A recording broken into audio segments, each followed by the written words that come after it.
Hey everybody, right now I'm on Long Beach. So this is my first try to do kind of like a tattoo guest spot vlog, something like that. I have no idea how to call it. If you have some cool ideas, just let me know in the comments. Yeah, before I did a lot of different things on Russian language, but now I decided to do it in English, show you my trips because I travel a lot, like probably like every second month I fly somewhere, do different guest spots, sometimes at to convention. So, and I hope this is going to be interesting for you. So if you really would like to get know about me or about my experience, my trips, just let me know. I will really happy to share it with you.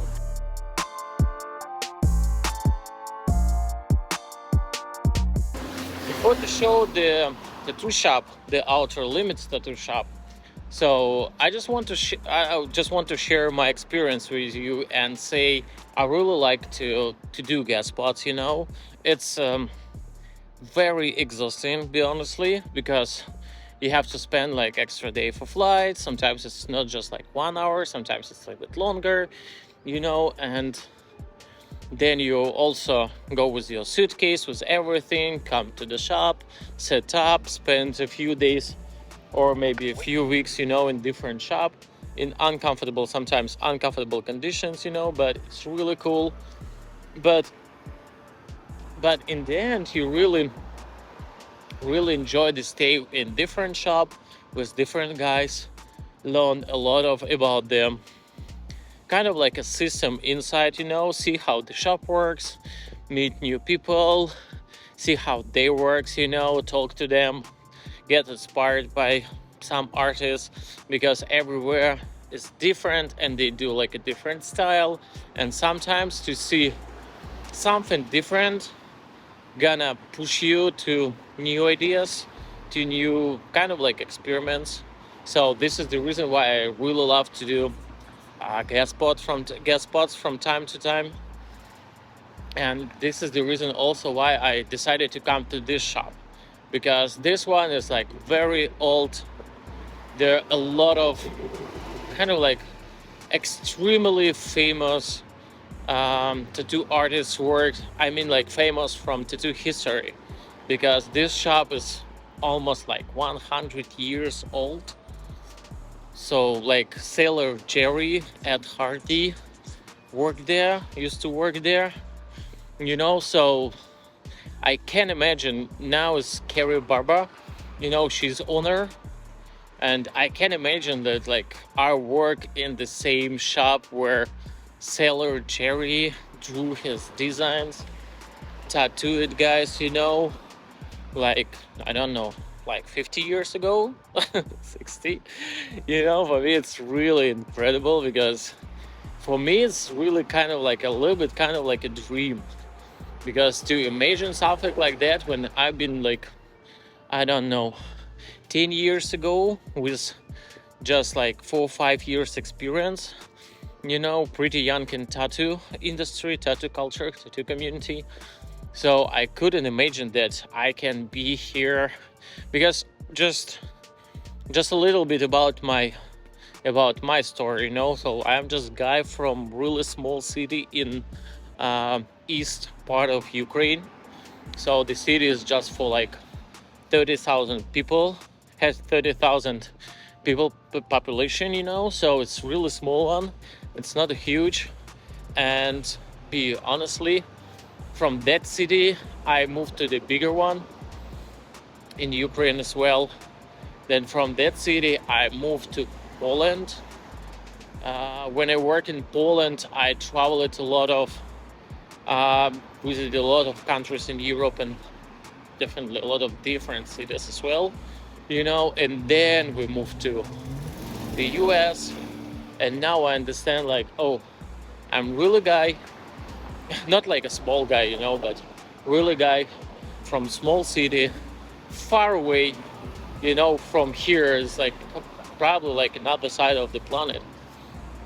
And now I'm here and work in the same shop, whereas tattoo culture, tattoo community was kind of like growing up, building, because everything in tattoo based on tattoo history.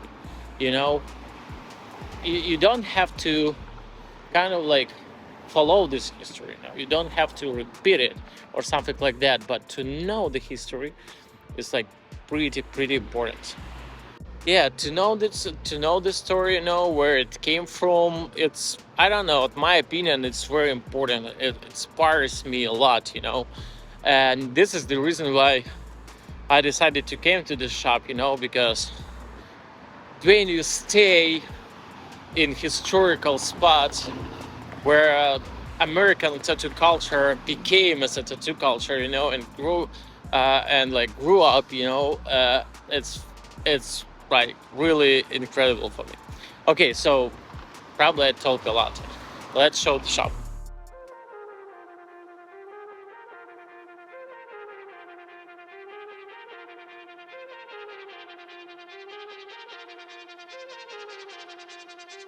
You said me yesterday that you can show me and tell a little bit about shop, right? Yeah. Then let's go.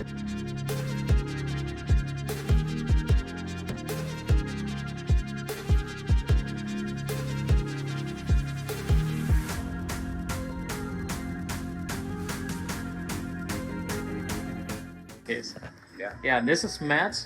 He's the manager of the shop. Hi. How long have you been here? Have you been working here? I've worked here for almost 15 years. So yeah, I started in 2008. Awesome. So tell me a little bit about this shop. Like, I don't know, like small excursion. So I mean, we are the oldest tattoo shop in the United States.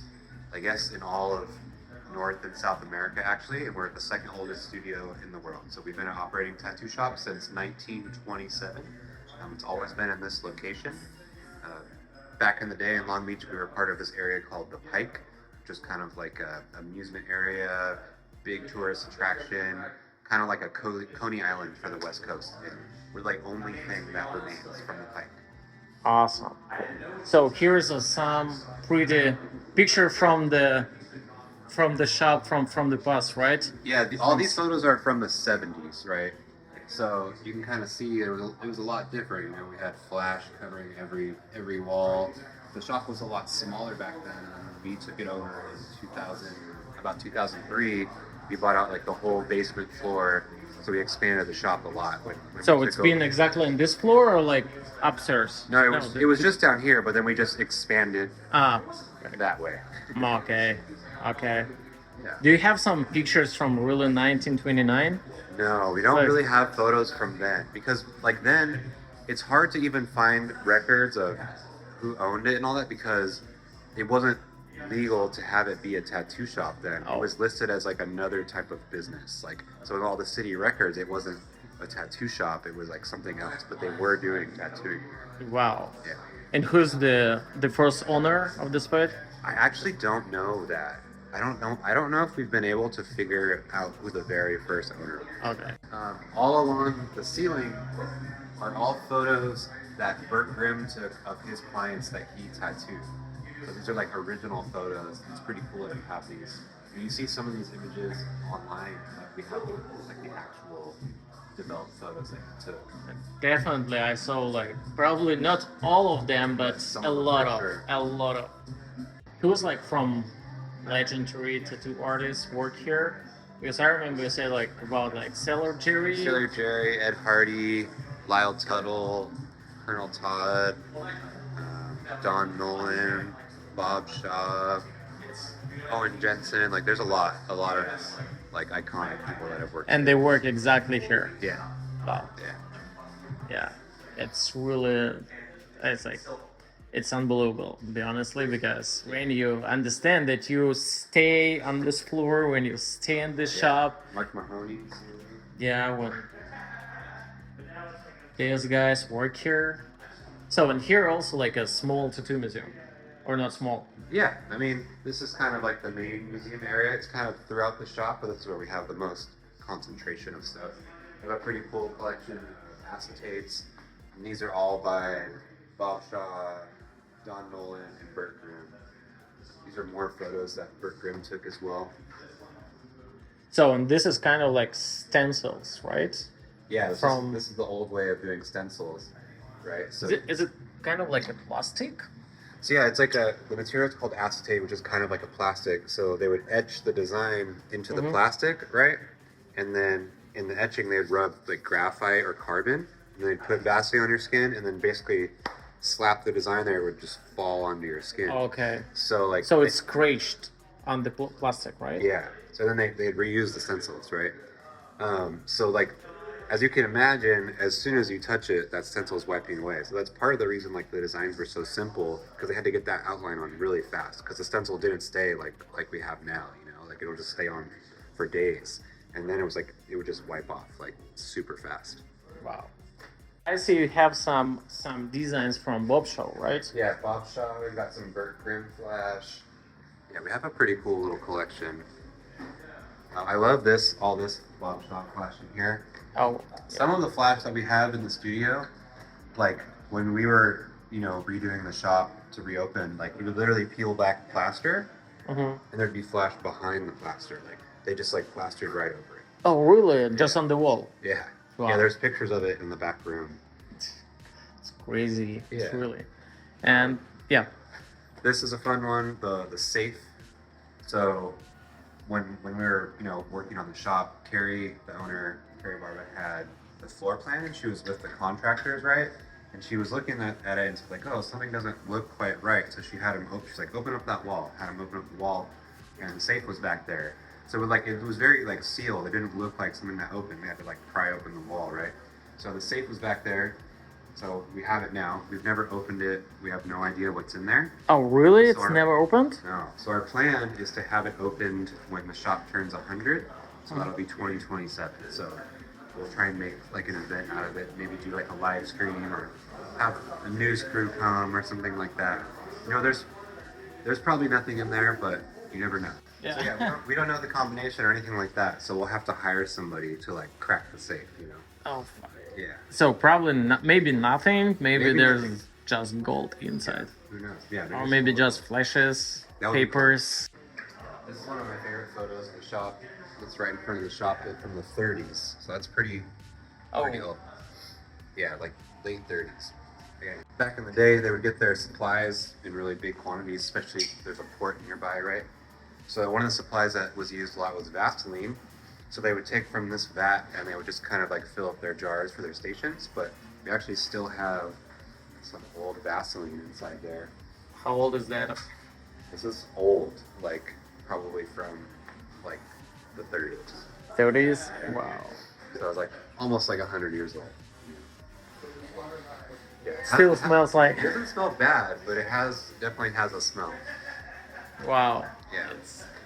Got some more acetates up here. The Harley Davidson one up there. Yeah, Harley Davidson design. This is one of the original front windows of the studio. Mm-hmm. So we were able to salvage this one. There were like 3 of them. But what is that? Is it like a banner on the entrance? It was actually like, it was one of the windows for the shop. Okay. So this was like out there. So when we preserved it, we had to kind of put this paper that stuck to the back, like a contact paper, so that it wouldn't all fall apart. Yeah, it's like original. The original window wall. But tell me, in this 1930s, people just came like, this is why it calls tattoo shop, because people just came like to the shop and said like, oh, I want to buy this tattoo. Well, by that point, it was definitely more of an established tattoo shop. But there was like a naval base nearby, so like a lot of the clientele were just sailors. Okay. Yeah. But tell me, like, it's very curious. Maybe you know, maybe not. In mostly in Europe, it calls tattoo studio. Yeah. Like everywhere in the US, it calls tattoo shop. Yeah. Why?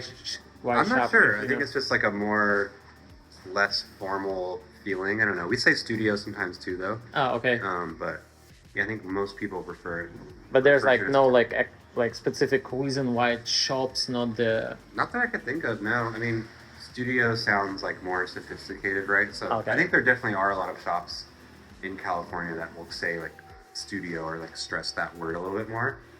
You know, we're cool with either one. Okay. Yeah. Got it. And here you have the cupboard with Yeah, we the have machines. a ton of machines, and most of these were used here or like at the Pike in general, or built by artists that worked here. We've got like Owen Jensen machines, Colonel Todd, a lot of really cool machines in there. And who drew these designs on the background? So that's more Bob Shaw Flash. Also Bob Shaw. Yeah. Got it. Yeah, be honestly, some of this machine I also had. I also worked with them with Mickey Sharps. Mickey Sharps, yeah. Yeah, from Mickey B and Sharps, yeah.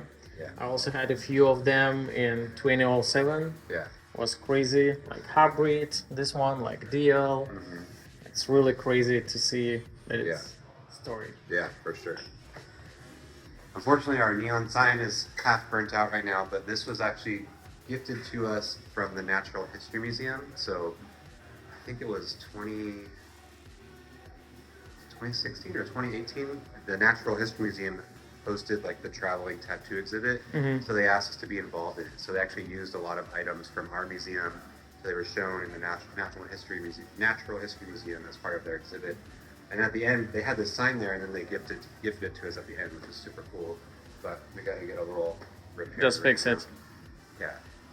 So that exhibit is still traveling around the world right now. Oh, really? Kari got to tattoo one of those like silicone arms. Mm-hmm. So it's like in a traveling exhibit. It's like still going around the world. It's super cool. Wow. Can we see this exhibition, for example, somewhere here in the US? Or it's already... I can't remember what country it's in right now, because I know it had gone to South America and then back to Europe. I actually don't know right now where it is. Mm-hmm. I don't know if there's actually an active exhibit going on. It went to Taiwan as well. But yeah, I don't know exactly where it is right now. Got it. This is the famous Burt Grimm smock. This one belonged to Bob Shaw. They would wear these out when they went to tattoo conventions. Oh. And that's like, back then there were like 2 or 3 tattoo conventions a year in the whole world. You know? Okay. And now we have like 20 every weekend. You know, there's so many. Definitely. Yeah. But it's like you said, like 2, 3 around the full US during the year. So where exactly? Do you know? Where's like first tattoo conventions? If you know, of course. Yeah, that's a better question for Kari, because she was at them, a lot of them. You know, I mean, not quite back then, but she was at a lot of the big ones. Got you it. know? That's a good question, though. I don't know the answer to that one. I love this flash. This is like super old flash from Burt Grimm. From who? That's from Burt Grimm. Wow. Yeah. Yeah, it's like typical American tradition. Yeah, tattoos. it's very like. Yeah. Very old, very unique. Yeah. Burt Grimm. Yeah. This is Julia Grimm, or Julie Grimm, who was Burt Grimm's wife. So also, this is the picture of this shop as well. Yeah, that's on right the in front of the shop. Yeah, it's incredible. How it changed during like, Yeah. 50, 60, 70 years. Yeah. The tattoo industry and tattoo community changed a lot. Yeah, definitely. Especially in the last 5 years, you know. I see you have like a lot of pictures from Long Beach as well. Yeah, how so it this is used all to from the Pike, like we were talking about earlier. It's kind of like a big tourist attraction, like Coney Island. A lot of these pictures you can see are building, right? So that's our building, that's our building, that's our building, there. It's pretty cool. And about these letters, Those are stories from Rick Walters, about the shop exactly? or just about things that happened at the shop. Oh, Yeah, you should take a minute to read them later. They're pretty fun. I see. It's also pretty old. Yeah. Well, we made those ones to look. Ah, okay. Ah, okay. Okay. And then we got more stations back here. That's the original from Sean Barber. No, so those were painted by John Goody and Oh. Shea Bredimus when Shea used to work here. Oh, yeah. Yeah.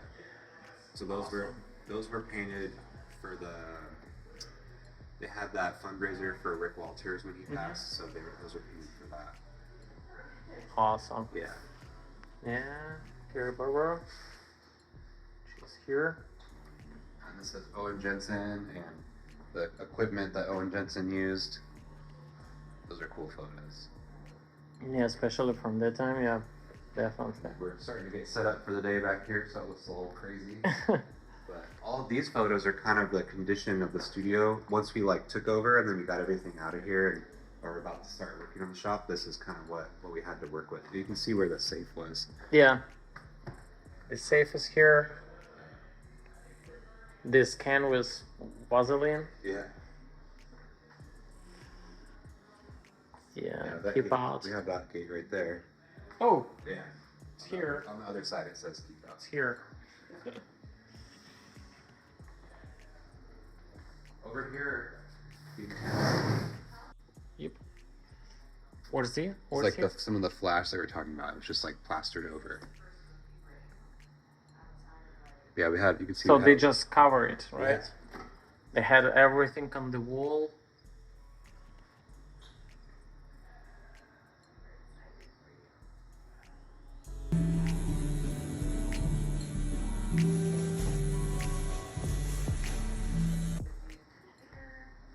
That's normally where our cosmetic tattooer works back there, but we've got a full day today, so we've got every station full.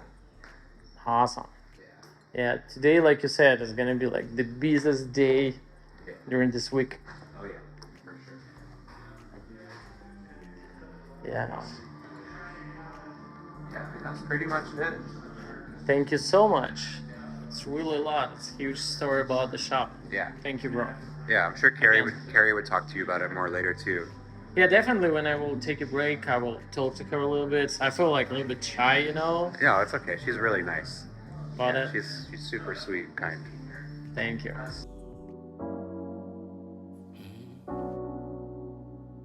Yo, you ready? I'm pulling up now. Girl, get suited up. I'ma take you out, we can ride around, just the two of us. You my twin flame, ain't no doubt about it, we be two in love. From me, your club, I ain't pulling out, I'ma shoot it up. Cause you the one, shawty, you the one. Yeah, you the one that's working for it. You the one that curved it for me. You the one that's searching for me. You the one that's hurting for me. You the one that deserve it from me. You the one that's perfect for me. Yeah, she a little freak. Yeah, she only do it for me. Yeah, yeah. What you don't know, girl, you know that I'm willing to teach. Yeah.